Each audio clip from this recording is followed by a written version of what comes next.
Le 19 septembre 1994, Léonie Couture fonde la Rue des Femmes pour améliorer le sort des femmes en état d'itinérance. Une conviction l'anime, celle que ces femmes, survivantes de graves traumatismes, peuvent guérir les graves blessures qui les affligent et retrouver leur place dans la société. Aujourd'hui, ce sont plus de 1000 femmes chaque année qui sont accueillies et soignées dans 3 maisons au cœur de Montréal. Donc j'ai décidé que j'allais créer quelque chose qui allait aider des femmes. Probablement qu'on aide les autres pour essayer de se trouver aussi. Alors, le fait que je me suis trouvée, ou en tout cas j'ai trouvé des affaires importantes de moi, j'ai voulu les partager, puis ça m'a amené à faire la Rue des Femmes, comme je savais comment faire. Très rapidement, j'ai présenté une demande de financement, puis on n'était rien. Puis moi, j'écrivais qu'on était une maison d'hébergement pour femmes.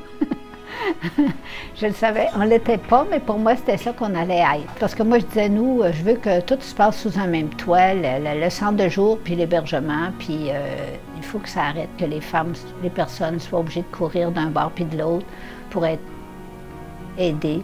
Peu importe nos raisons, on était là ensemble, on voulait aider les femmes. À travers tout ça est arrivée Suzanne. Quand j'ai rencontré Léonie, j'ai senti une visionnaire. J'ai senti une femme de vision, une bâtisseuse. Son discours était tellement humble, d'une grande simplicité, mais d'une grande humanité.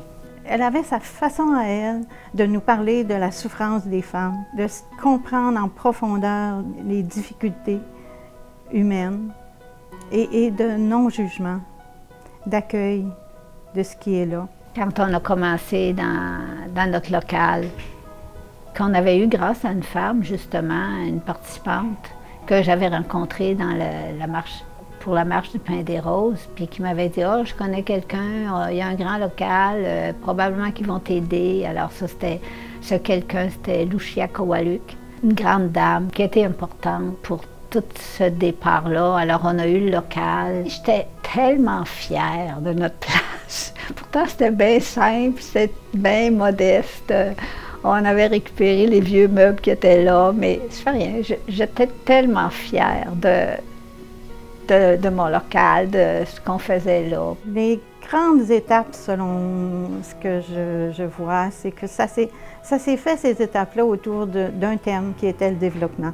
La Rue des Femmes a toujours été est vivante, est organique, elle crée à tous les jours.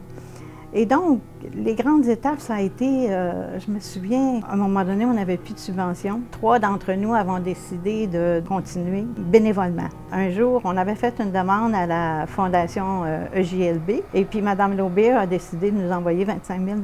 Je me souviens, cette journée-là, on sautait de joie dans le centre parce qu'on pouvait continuer. Après ça, la rencontre avec M. Vélan. Je me souviens quand M. Vélan est venu s'asseoir avec Léonie au centre, dans notre espace si humble. Ça n'a pas été long. Je pense qu'au bout d'une demi-heure, M. Vélan a décidé qu'il appuyait Léonie. C'était magique, ça. C'était formidable de pouvoir être là dans ces grandes étapes-là et de voir le développement qui se faisait. Après ça, on a eu le centre d'Alia en 2006 et puis après la maison Jacqueline. Qu'en l'espace de 15 ans, on avait construit 3 maisons. Un autre, pour moi, grand moment, c'est quand on a ouvert la maison ici, la maison Olga. C'est fou, mais moi, je ne suis pas mariée, mais c'était comme mon mariage. C'était vraiment quelque chose d'incroyable. C'était la plus belle journée de ma vie, je pense. C'est quand même pas rien. On a un budget de 4 millions. Ça veut dire qu'il faut trouver 4 millions par année. C'est des sous, ça. Il y a 25 ans, là, j'avais rien. J'ai pris mes économies. Puis à un moment donné, quand la subvention tardait à arriver, j'allais voir ma mère qui m'a donné 3 000 $. Puis ça a commencé de même. Je pense que quand on se connecte à notre cœur, on veut que la Rue des Femmes continue. Parce que pour moi, la santé relationnelle, c'est notre avenir. C'est l'avenir de nos enfants. C'est l'avenir des personnes qu'on aime. Peut-être que c'est ça, un centre de soins. Hein? Peut-être que, justement, des fois, il faut prêter notre cœur à la personne qui en a tant besoin. Ce sont des femmes qui, la plupart, ont été conçues dans le ventre de leur mère, déjà dans la peur et dans la frayeur, et après, En grandissant, en vivant encore des traumas, l'enfant se développe dans la peur, dans la frayeur constante. On les accueille avec beaucoup de douceur, beaucoup d'amour. À notre tour, il faut qu'on soit là avec beaucoup d'écoute puis sans jugement. Elles viennent chercher de l'amour, de l'accueil et puis elles viennent chercher comme un toit qu'elles n'ont pas eu auparavant. Elles viennent chercher la confiance ici que nous, avec les écoutes qu'on fait et puis les activités qui se passent à la rue des femmes aussi, comme l'art-thérapie et puis la chorale.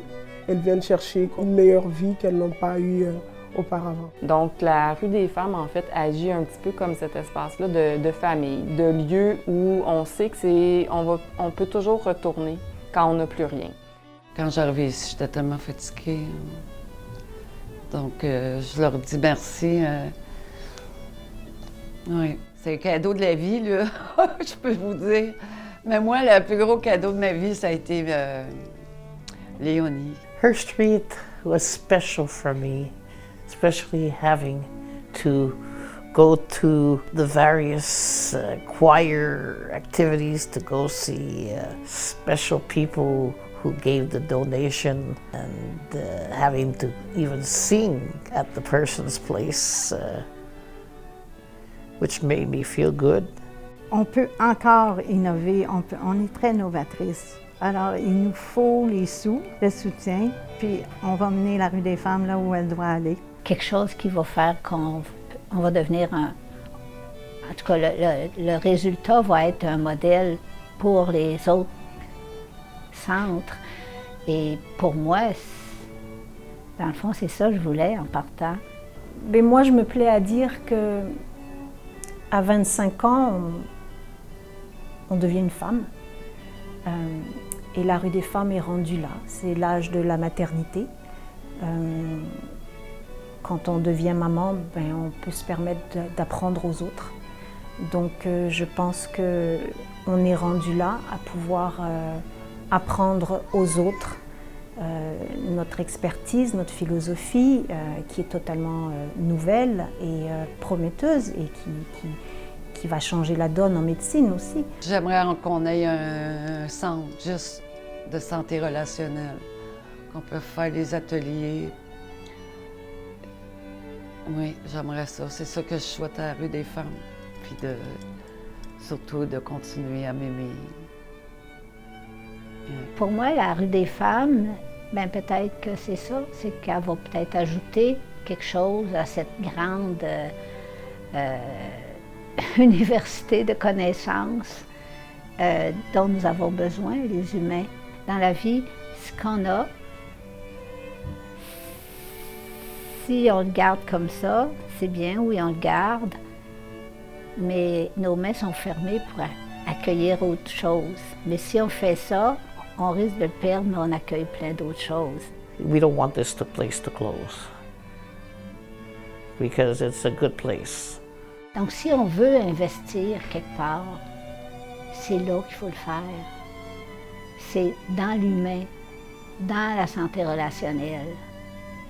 Puis la rue des femmes, c'est aussi ça, la santé relationnelle, donc dans la rue des femmes. Donc, comment continuer à remettre l'humanité dans l'humain? Tel est le défi. La rue des femmes est aujourd'hui un centre de santé relationnelle, un centre qui accueille et soigne des femmes en état d'itinérance ou qui sont à risque d'y sombrer, un centre qui forme des intervenantes, qui fait de la recherche et la promotion de la santé relationnelle au Québec, au Canada et à l'étranger. L'année 2019 rend hommage à 25 ans de travail quotidien à la rue des femmes, un travail qui sauve des vies.